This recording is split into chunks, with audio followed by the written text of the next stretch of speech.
శ్రీ గురుభ్యో నమః.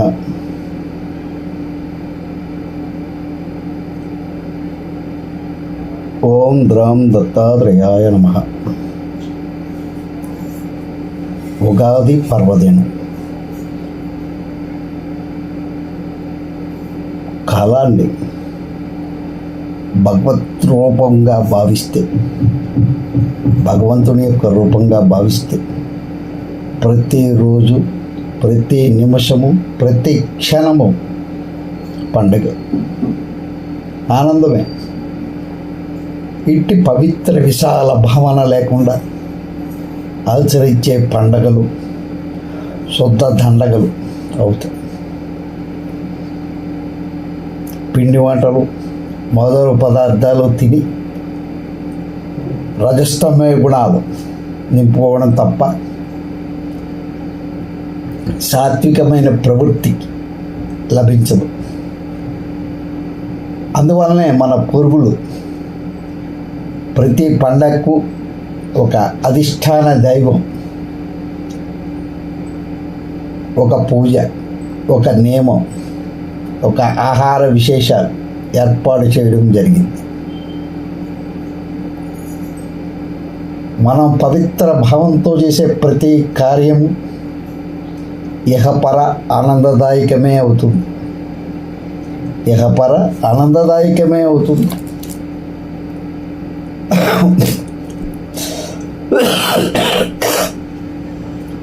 ఉగాది ప్రత్యేకించి ఇతర పండగల వలె ఏదో ఒక దేవతను ఉద్దేశించి చేసేది కాదు. అనంతమైన కాలాన్ని మన సౌలభ్యం అనుగుణంగా సౌలభ్యం కోసం సంవత్సరాత్మకంగా లెక్కించి సంవత్సరాది నాడు కాలాన్ని మన ఇష్ట దైవ స్వరూపంగాను, సకల దేవతా స్వరూపంగాను భావించి సంవత్సర కాల భవిష్యత్తును ముందుగానే తెలుసుకుని ఆయా సమయాలలో ఆయా దైవ అనుగ్రహ ప్రాప్తికై చేయవలసిన సాధనలను సిద్ధపరచుకుని ఒక చక్కని శాస్త్రీయమైన ప్రణాళికకు పూర్వరంగం ఏర్పరచుకోవడం. అదే ఉగాది విశిష్టత. మనకి కాలగణనంలో ఒకప్పుడు మార్గశిరంతోనూ, ఒకప్పుడు వైశాఖంతోనూ, ఒకప్పుడు కార్తీకంతోనూ, ఒకప్పుడు ఆశ్వీజంతోనూ, ఇలాగా అనేక విధాలుగా సంవత్సరాల ప్రారంభమైన విశేషాలు మన వాయిద్యంలో కనిపిస్తూ ఉంటాయి. అదేవిధంగా యుగ ప్రారంభ తిథి విషయంలోనూ కల్ప మన్వంతరాది భేదాలను బట్టి తేడాలు ఉన్నాయి. నక్షత్రాలను కూడా యుగాది నక్షత్రాలుగా పేర్కొన్నారు. మన వరాహమిహిరుడు నిర్ణయాన్ని బట్టి మనం చాంద్రమాన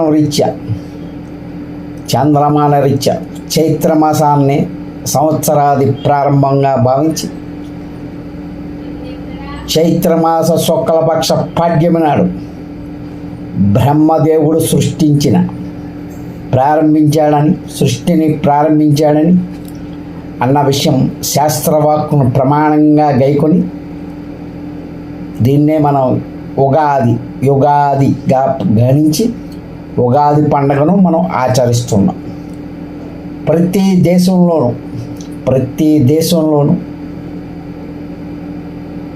దేశంలోని వారు, అలాగే ప్రతి రాష్ట్రంలోని వారు ఏదో ఒక కాలానుగుణంగా ఉగాది పండుగను తమ సంప్రదాయ ప్రకారం జరుపుకుంటూనే ఉన్నారు. ఆచరించే విధానాల్లో తేడా ఉన్నా ఆశయంలో, ఆనందంలో మాత్రం తేడా లేదు. మన తెలుగువారే కాక పక్కనున్న కర్ణాటక వాళ్ళు, ఈ పక్కన ఉన్న మహారాష్ట్ర వాళ్ళు కూడా చాంద్రమానాన్ని అనుసరించే మలయాళీ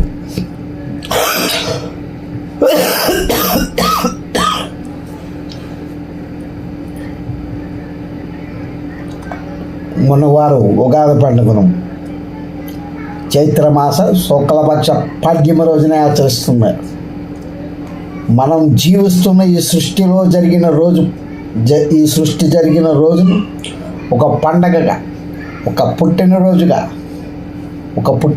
పండగగా ఆనందంగా, ఉల్లాసంగా, ఉత్సాహంగా జరుపుకున్నట్లుగా భావించి ఈ ఉగాది పండుగను ఆనందంతో సంవత్సరంలో తొలి పండగగా జరుపుకోవాలి కూడా.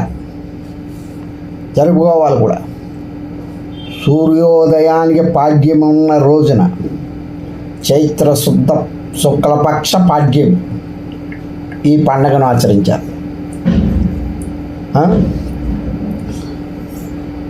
చైత్ర శుద్ధ పాడ్యమి సంవత్సరాది ఉదయానికి పాడ్యమి తిథి ఉండాలి. బ్రహ్మదేవుడు చైత్రశుద్ధ పాడ్యమి సూర్యోదయ వేళ ఈ సృష్టిని సమగ్రంగా చేశాడు. అందుకు ఆయనకి కృతజ్ఞతా సూచకంగా, జ్ఞాపక చిహ్నంగా ఈ ఉగాది పండుగను మనం అనితర సాధ్యంగా జరుపుకోవాలి. చైత్రమాస శుక్లపక్ష పాడ్యమి నాడు ఉపవాసం ఉండి బ్రహ్మను పూజించిన వారు సంవత్సరం అంతా సుఖ సంతోషాలతో ఉంటారు. ఒకవేళ చైత్రం అధిక మాసంగా వస్తే మాత్రం అధిక మాసం ప్రారంభం నాడే ఉగాది జరుపుకోవాలి. అంతేగాని నిజ చైత్రమాస ఆరంభంలో కాదు. ఇక ఉగాది ఆచరణ విధానం బహు ఆనందదాయకంగా ఉంటుంది. తలంటు స్నానం చేయాలి, నూతన వస్త్రాభరణాలు ధరించాలి, ఇంటి ముంగిట తోరణాలు కట్టాలి, వేపపూత పచ్చడి దేవునికి నివేదించాలి, అనంతరం స్వీకరించాలి. మన పూర్వీకులు సూచించిన ప్రకారం అయితే ఇందులో 10 అంశాలు ఉన్నాయి. ప్రతి గృహంలోని ధ్వజారోహణం చేయాలి. ప్రతి గృహంలో కూడా ధ్వజారోహణం చేయాలి. తైల అభ్యంగన స్నానాలు చేయాలి. అంటే నువ్వుల నూనెతో తలంటు స్నానం చేయాలి. నూతన వస్త్రాలు ధరించాలి. దమనం బ్రహ్మను పూజించాలి. సర్వాపదలు తొలగి శాంతి ఆనందాలు అనుభవించడానికి మహాశాంతి పూజ హోమాలు నిర్వహించారు. నింబ కుసుమ భక్షణం అంటే వేపపూత పచ్చడి స్వీకరించాలి. పంచాంగ విశేషాలు వినాలి. చలివేంద్రం ప్రారంభించాలి. రాజును దర్శించాలి. అంటే ఇప్పుడు మనం ఆ ఇంగ్లీష్ వాడు వదిలేసింది జనవరి 1 రోజుని వెళ్ళి ఉన్నతాధికారులకి పూల బోకీలు స్వీట్లు పట్టుకెళ్ళి అలాగ ఇస్తున్నావో అలాగా చెయ్యాలి. రాజుని దర్శించాలి. అది ఆ ఇంగ్లీష్ వాడు పెట్టిన సంస్కృతి ఇంకా అవలంబించేస్తున్నాం. వాడు వెళ్ళిపోయాడు. వెళ్ళిపోతే దరిద్రాన్ని ఇక్కడ పడేసి వెళ్ళిపోయాడు. ఆ దరిద్రం ఏమిటంటే జనవరి 1 నాడు ఉగాది నాడు ఆ జనవరి 1 నాడు ఉన్నతాధికారులను దర్శించి వాళ్ళకి పూల బోకీలు స్వీట్ బాక్సులు పంచిపెట్టుకోవడం. అదో దరిద్రం వదిలేసి వెళ్ళిపోయాడు. ఆ దరిద్రాన్ని ఇంకా అవలంబిస్తున్నారు. ఇక వసంత నవరాత్రి పూజలు ప్రారంభించాలి. ఇందులో మనం కొన్ని మాత్రమే ఆచరిస్తున్నాం. ధ్వజారోహణం బదులు మామిడాకులు, వేపతోరణాలు కడుతున్నాం.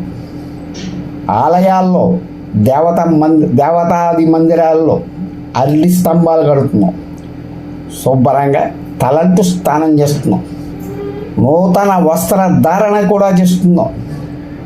పత్ర పుష్పాలతో మన ఇష్ట దేవతలను పూజిస్తున్నాం. వేపపోత పచ్చడి తీసుకుంటున్నాం. పంచాంగ శ్రవణం గావిస్తున్నాం. కొందరు చలివేంద్రాలు కూడా పెడుతున్నారు. రాజు దర్శనం చెయ్యకుండా రాజులు రాజ్యాలు లేవు కనుక పెద్దలకి నమస్కరించి, పెద్దలకి ఇంట్లో తల్లిదండ్రులకి లేకపోతే గురువులకి నమస్కరించి వారి యొక్క శుభ ఆశీస్సులు పొందుతున్నాం. వసంత నవరాత్రులు అంటే శ్రీరామోత్సవాలు, గర్భ జయంతులు, ఉగాది నుండి శ్రీరామనవమి దాకా కూడా జనన జయంతులు. శ్రీరామనవమి నుండి 9 రోజులు నిర్వహిస్తున్నాం. ఇలా ఏదో ఒక విధంగా ఉగాది నాడు శాస్త్రం పేర్కొన్న 10 అంశాలు మనకి ఉగాది నాడు చాలా వరకు ఆచరిస్తూనే ఉన్నాం. ఈ చైత్ర మాసంలో శుక్లపక్ష పాడ్యమి నుండి పౌర్ణమి వరకు 10-15 రోజులకు కూడా ఆయా అధిష్టాన దేవత అనుగ్రహ సిద్ధికై పండగలు పూజలు ఉన్నాయి.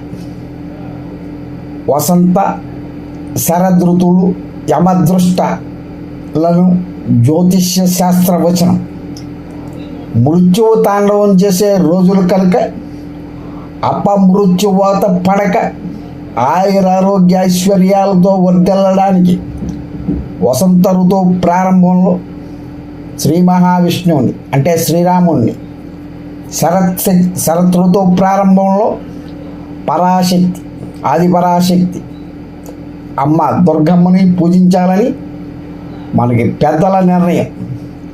పెద్దల మాట సద్దన్న మూట. ఇక్కడ రామానుగ్రహం బలం ఉంటే కనుక నవగ్రహ బలం ఏమీ చేయలేదు. ఇది మాత్రం నగ్న సత్యం. రామ అనుగ్రహ బలం ఉంటే నవగ్రహ బలం కూడా ఏమీ చేయలేదు. ఇది నగ్న సత్యం.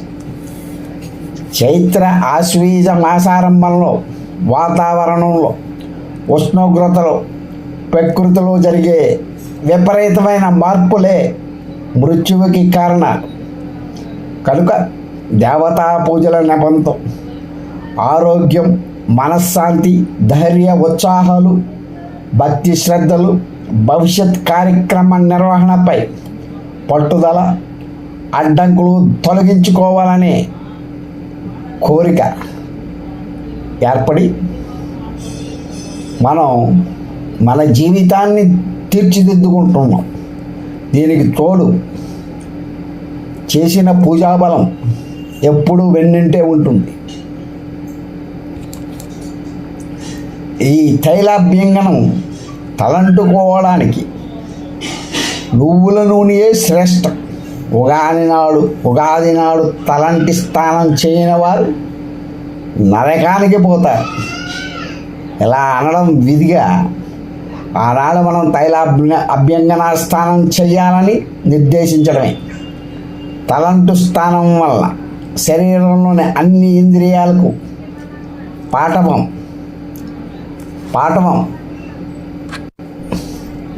చైతన్యం కలుగుతుంది, సుఖ నిద్ర కలుగుతుంది.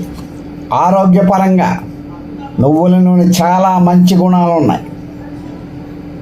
ఈ నువ్వుల నూనె ఉష్ణాన్ని వెలికి తీస్తుంది, వాతావరణాన్ని, చర్మ దోషాలను హరిస్తుంది, జీవశక్తిని పెంచుతుంది, దేహానికి పుష్టిని బలాన్ని కలిగిస్తుంది, కురుపుల్ని మాయం చేస్తుంది, దురదలు మొదలైన చర్మ రోగాలను పోగొడుతుంది, వ్యాధికారక సూక్ష్మ క్రిములను నాశనం చేస్తుంది, కళ్ళకు చాలా మంచిది, గాయాలను మెత్తపరిచి మాన్పుతుంది. జ్వరంతో ఉన్నవారు, డిప్రెషన్కి లోనైన వారు, పిచ్చి పట్టిన వారు, మరికొన్ని వ్యాధులు ఉన్నవారు కూడా ఈ నూనెను అసలు వాడరు. తెలలు అంటే నువ్వులు, తెలల నుండి తీసినదే తైలం కనుక తైలం అంటే నువ్వుల నూనెకే పేరు. ఎన్నో ఆరోగ్య గుణాలు తైలంలో ఉన్నందువల్ల ఈ పండుగకే కాదు ఏ శుభకార్యానికైనా సరే తైల అభ్యంగన స్థానం విధిగా చేసి తీరాలి.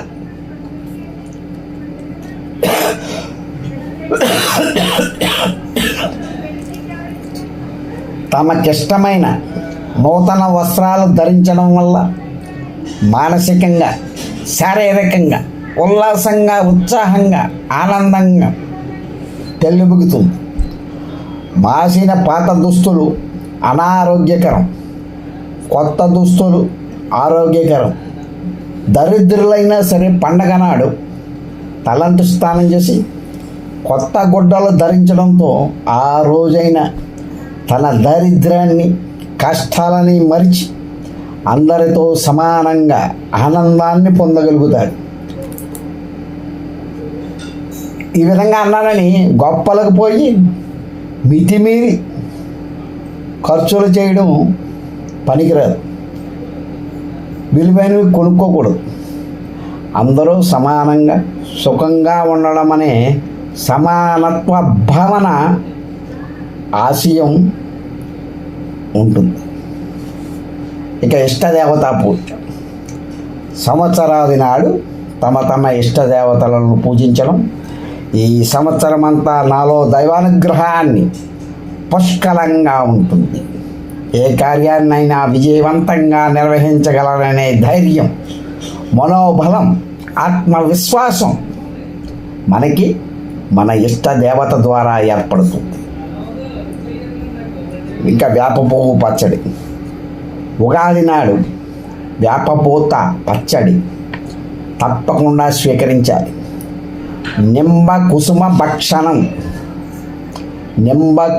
భక్షణం అని శాస్త్రాలు పేర్కొన్నాయి. అది మనం ఉగాది పచ్చడి అని కూడా అంటూ ఉంటాం. ఇది ఒక దివ్యమైన ఔషధం. శాస్త్ర ప్రకారంగా అయితే కొత్త చింతపండు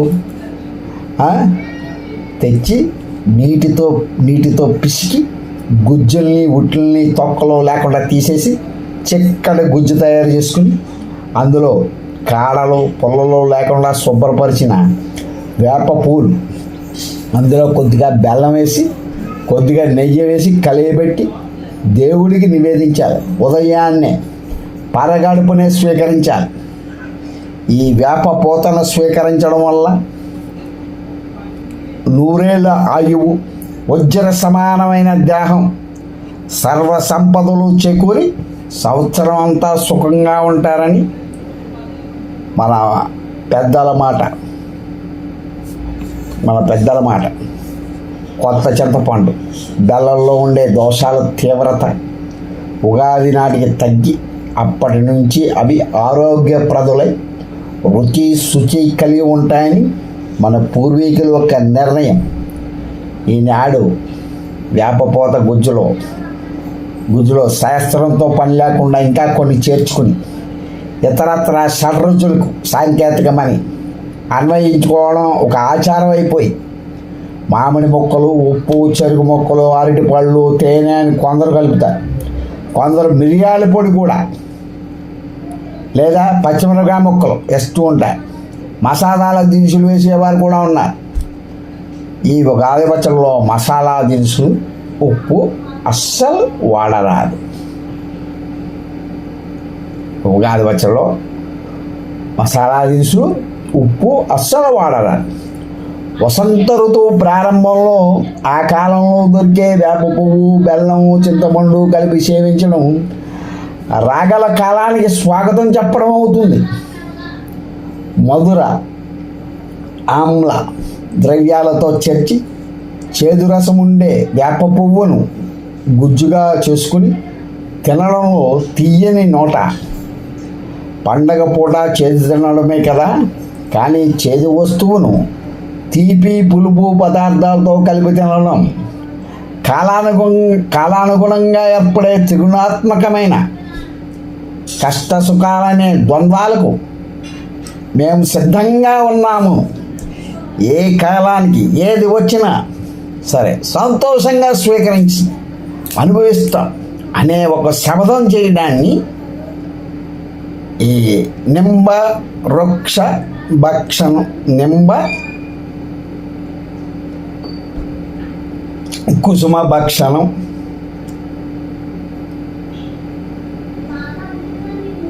సేవించడం ఒక సాంకేతికంగా ఉంది. వేప పువ్వు, వేప పువ్వు చేదుగా రుచిగా ఉంటుంది. శ్లేష్మాన్ని, క్రిమిరోగాల్ని, పైత్యాన్ని, కుష్టి వ్యాధిని పోగొడుతుంది. నాలుకకు రుచి జ్ఞానాన్ని కలిగిస్తుంది. వాతాన్ని హరిస్తుంది.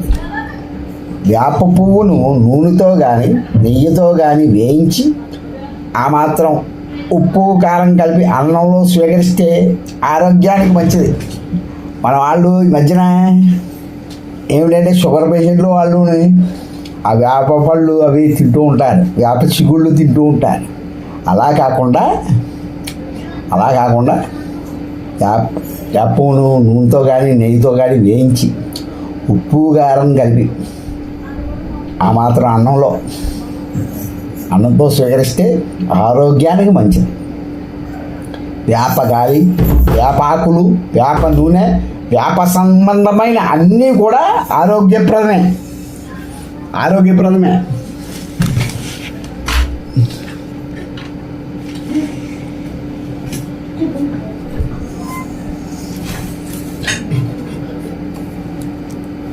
ఇక బెల్లం జ్వరాన్ని, కడుపు నొప్పిని, ఉదర రోగాల్ని, వాతాన్ని పోగొడుతుంది.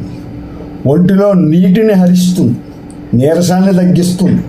కొత్త బెల్లం ఆరోగ్యకారి కాదు కనుకనే ఉగాదితో ఆ దోషం పరిపూర్ణంగా పోతుంది, పాతబడుతుంది.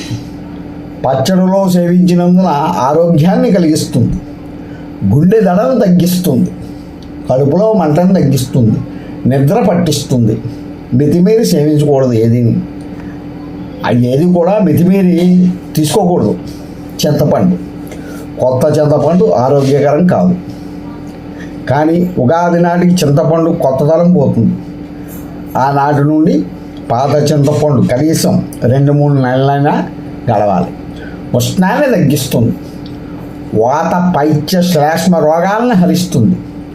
బలిలకి వల్ల ఏర్పడిన జ్వరాన్ని కూడా తగ్గిస్తుంది.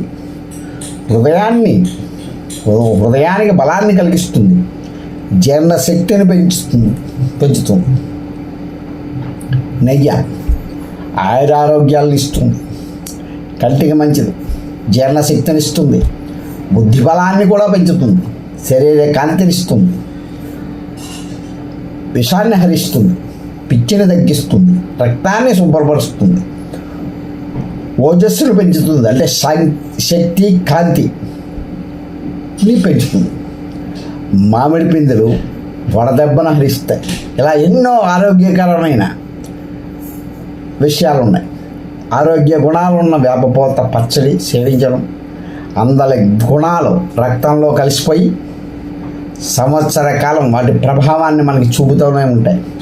కనుక ఉగాది నాడు తప్పకుండా వేపపూత పచ్చడి సేవించాలని పెద్దలు సూచించారు. జ్యోతిష శాస్త్రరీత్యా ఉగాది నాటికి చైత్రమాసంలో రవి సంచరించే నక్షత్రాల ప్రభావం మనుషుల మీద అధికంగా ఉంటుంది.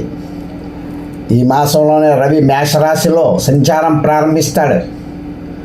అశ్విని, భరణి, కృత్తిక 1వ పాదం ఇది మేషరాశి వారికి. అంటే అశ్విని కేతు నక్షత్రం, భరణి శుక్ర నక్షత్రం, కృత్తిక రవి నక్షత్రం. ఈ నక్షత్రాల అధిదేవతల ప్రభావం జీవులపై కనబడుతూ ఉంటుంది. కేతువు కుజుని వంటి వాడే. అంటే కుజుడు అగ్నిగ్రహం, కేతువు అంతే అగ్నిగ్రహమైన రవి అదే అగ్నికి సమానమైన అశ్విని నక్షత్రంలో సంచరించే కాలం. అగ్ని ప్రభావం అంటే ఎండవేడి చాలా ఎక్కువగా ఉంటుంది. అట్లే భరణి భరణి కృతికల్లో రవి సంచరించే కాలం మంచిది కాదు. అనేక అర్థాలకి కారణాభూతం అవుతుంది. కనుకనే ఈ మాసారంభంలో విష్ణు భగవానుని అంటే శ్రీరాముడిని పూజించడం, మధుర ఆమ్ల మృషితమైన వేపపోతను స్వీకరించడం వల్ల మానసికంగాను భౌతికంగాను ప్రశాంతత ఏర్పడుతుంది, ఆరోగ్యం కుదురుతుంది. రవి సంచారం వల్ల కలిగే దోషాలు హరిస్తాయి, రోగాల నుండి విముక్తి కలుగుతుంది. ఉగాది నాడు మర్రి, మామిడి, నేరేడు, మేడి, జువ్వి ఈ పంచ పల్లవాలు ఆకుల్ని నీళ్ళలో నానబెట్టి ఆ నీటితో అభ్యంగన స్నానం చేయాలని కూడా అన్నారు. అట్టి స్నానం చేస్తే కనుక కంటికి మెదడుకి చాలా మంచిది. ఉగాది నాడు చాలా ప్రాచీనమైనదిగా మైలిది దాదాపు కోట్ల సంవత్సరాల క్రితం ప్రాచీనత గల ఉగాది పండుగ నాడు భగవద్గీత, ఉగాది పండుగ రెండు సమానమే. ఈ పంచాంగ శ్రవణం ఉగాది నాడు ముఖ్య చరణాంశాల్లో వేపపోత పచ్చడి, పంచాంగ శ్రవణం అతి ముఖ్యమైనవి. తిథి, వార, నక్షత్ర, యోగ, కరణం అనే 5 అంగాలు కలది పంచాంగం. ఉగాది నాడు ఆ సంవత్సరం పంచాంగాన్ని శ్రీ మహావిష్ణువు స్వరూపంగా భావించి పూజించాలి. పెదప సాయంకాలం పంచాంగ శ్రవణం చెయ్యాలి.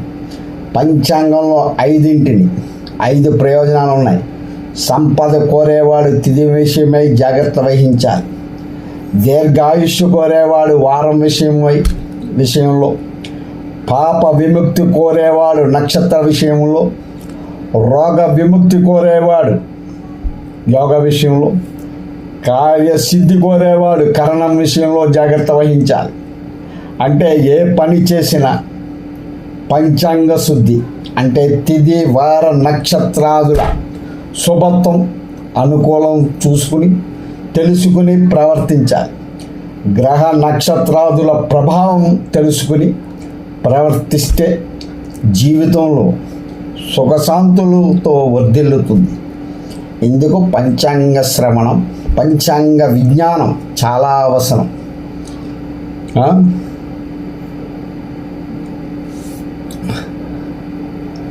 ధర్మాన్ని మనం రక్షిస్తే ధర్మమే మనల్ని రక్షిస్తుంది. సర్వే జనా సుఖినో భవంతు, లోక సమస్త సుఖినో భవంతు. ఓం నమస్తే హస్త భగవన్ విశ్వేశ్వరాయ మహాదేవాయ త్రియంబకాయ త్రిపురాంతకాయ త్రికాగ్నికాలాయ కాలాగ్ని రుద్రాయ నీలకంఠాయ మృత్యుంజయాయ సర్వేశ్వరాయ సదాశివాయ శ్రీమన్మహాదేవాయ నమః. ఓం కాచాయనాయ విద్మహే కన్యాకుమారి ధీమహి తన్నో దుర్గే ప్రచోదయాత్. హరే రామ రామ రామ హరే హరే, హరే కృష్ణ కృష్ణ కృష్ణ హరే హరే. జై గురుదత్త.